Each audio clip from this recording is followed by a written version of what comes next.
প্রিয় দর্শকবৃন্দ, আজকের ভিডিওতে আমরা আলোচনা করব বাংলাদেশের প্রধান উপদেষ্টা ডক্টর মোহাম্মদ ইউনূসের সাম্প্রতিক চীন সফর এবং এর মাধ্যমে বাংলাদেশের প্রাপ্তি সম্পর্কে। ডক্টর ইউনূস ২৬ মার্চ থেকে ২৯ মার্চ পর্যন্ত 4 দিনের সরকারি সফরে চীন গমন করেন।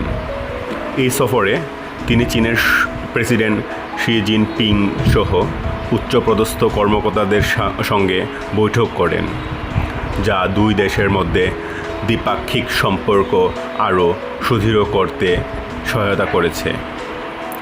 সফরের অন্যতম গুরুত্বপূর্ণ অর্জন হল চীনের কাছ থেকে ২১০ কোটি মার্কিন ডলারের বিনিয়োগ, ঋণ ও অনুদানের প্রস্তুতি।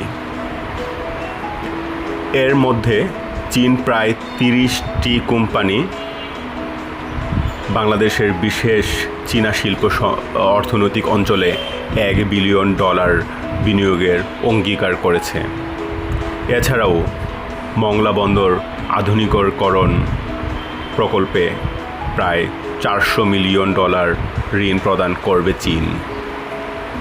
বাংলাদেশের রপ্তানি খাতের জন্য সুখবর হলো চীন ২০২৮ সাল পর্যন্ত বাংলাদেশের জন্য শুল্ক ও কোটামুক্ত রপ্তানি সুবিধা বহাল রাখার ঘোষণা দিয়েছে।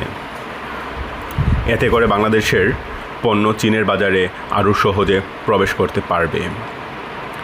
কৃষিখাতেও গুরুত্বপূর্ণ অগ্রগতি হয়েছে। চীন বাংলাদেশ থেকে আমদানির আগ্রহ প্রকাশ করেছে। আগামী মে-জুন মাস থেকে চীনে আম রপ্তানি শুরু হবে বলে আশা করা যাচ্ছে, যা বাংলাদেশের কৃষকদের জন্য নতুন বাজারের দ্বার উন্মুক্ত করবে।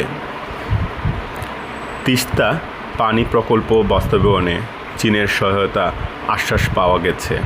ডক্টর ইউনূস নদী ও পানি ব্যবস্থাপনার জন্য চীনের কাছ থেকে 50 বছর মাস্টার প্ল্যানের অনুরোধ করেছেন, যা বাংলাদেশের জলসম্পদ ব্যবস্থাপনায় গুরুত্বপূর্ণ ভূমিকা পালন করবে। সফরকালে দুই দেশের মধ্যে 9টি চুক্তি ও সমঝোতা স্মারক স্বাক্ষরিত হয়েছে, যার মধ্যে অর্থনৈতিক ও কারিগরি সহায়তা, সাহিত্য অনুদান ও প্রকাশনা, সাংস্কৃতিক বিনিময়, সংবাদ ও গণমাধ্যম, ক্রীড়া এবং স্বাস্থ্য খাতে সহযোগিতা অন্তর্ভুক্ত রয়েছে।